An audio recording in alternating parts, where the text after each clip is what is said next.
Didi Red Pill chegando por aqui. Adriano Castro é o nome dele. Fala com a gente, meu rei.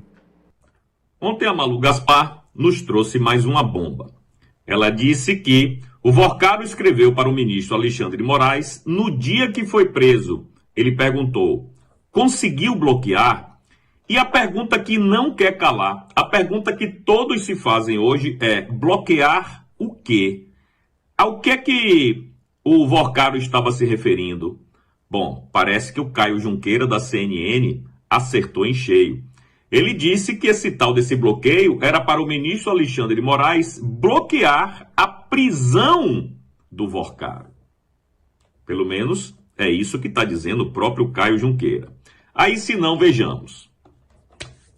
Reportagem publicada pela jornalista Malu Gaspar trouxe novos elementos para o caso envolvendo o banqueiro Daniel Vorcaro, que foi preso por ordem do ministro André Mendonça do STF.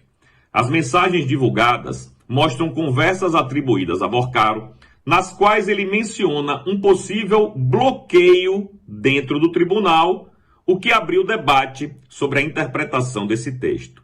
Segundo a reportagem, em um dos diálogos, o banqueiro faz referência à possibilidade de que o ministro Moraes pudesse atuar para barrar ou reverter uma medida judicial contra ele.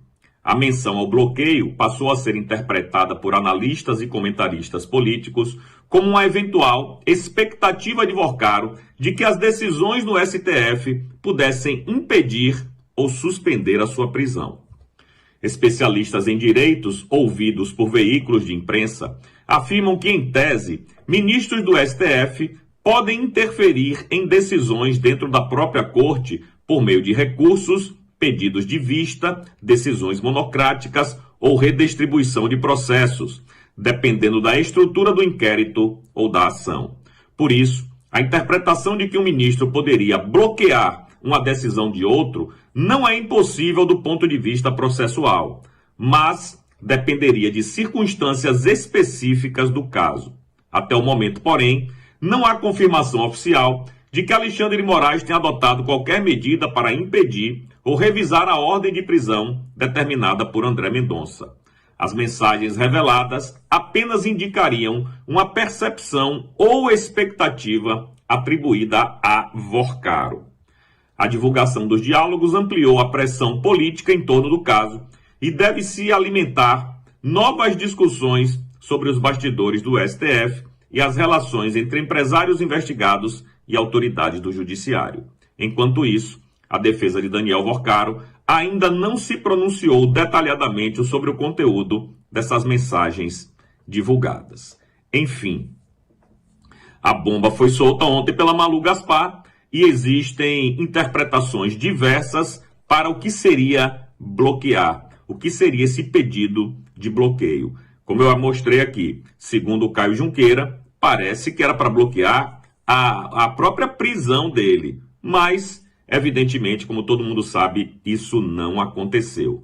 O que demonstra também uma grande intimidade, entre Vorcaro e o ministro Alexandre de Moraes, coisa que já está realmente mais do que comprovada, é pública e notória essa amizade entre os dois, Afinal de contas, o ministro nega, mas as trocas de mensagens entre Vorcaro e a namorada dão a entender que o ministro não só frequentava a casa, como frequentava também o antigo apartamento do Vorcaro.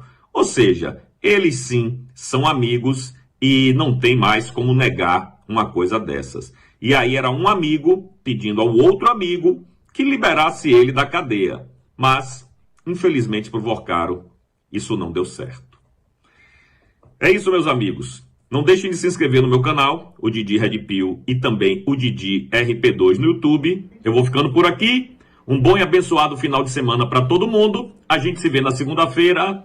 Eu fui!